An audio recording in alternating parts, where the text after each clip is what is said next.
Hi everyone, this is Nick from Canada Watch, bringing you updates on Canadian politics and current events. With the fate of key pandemic support programs facing uncertainty, there is growing debate and concern over the recent announcement of when Parliament will resume in Ottawa. Following the recent results of the Canadian election on September 20th, the Prime Minister's office has confirmed that Parliament will resume on November 22nd. NDP House Leader Peter Julian, however, is raising serious concerns about this decision, as this return date will be later than November 20th, which is the latest day the Cabinet can extend programs such as the Canada Recovery Benefit, the Emergency Wage Subsidy, and the Rent Subsidy without further legislation. He said that the very late return to Parliament would not give MPs the time to pass legislation to prevent the loss of support for people during the fourth wave, and that the decision to delay this return for more than 2 months is quote-unquote indefensible. Addressing the NDP's concerns, spokesperson for Liberal House Leader Pablo Rodriguez said they're planning to call parties this week to find common ground, and that one of the immediate focuses of Parliament when they return will be COVID-19 support benefits.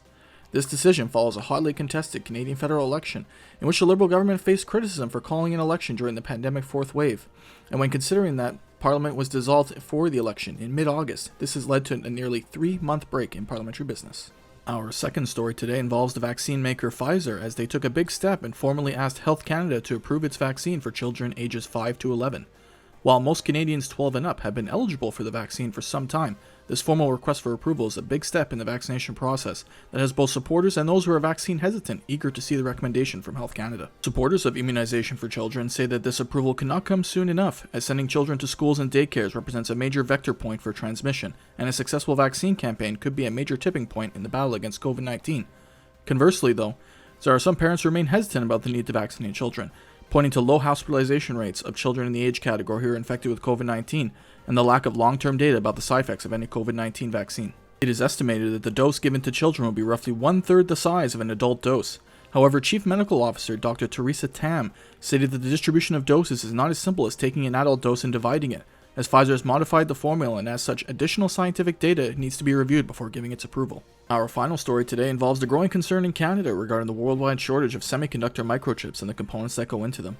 With supply chains already facing unprecedented stress due to the COVID-19 crisis, economists are becoming increasingly concerned that the recent lack of supply for microchips could play a major factor in slowing economic growth. Microchips are a key component in many key industries such as auto manufacturing, electronics production, appliances, and many everyday household goods.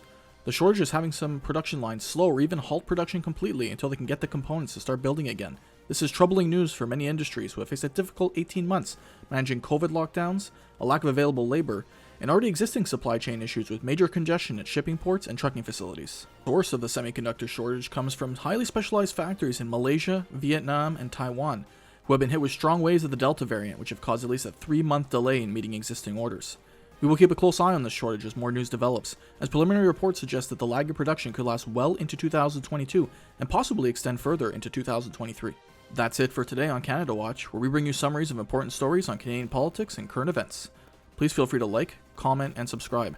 Every little bit of engagement helps, and if you would like to see a story covered here on Canada Watch, please let us know in the comments below. See you next time.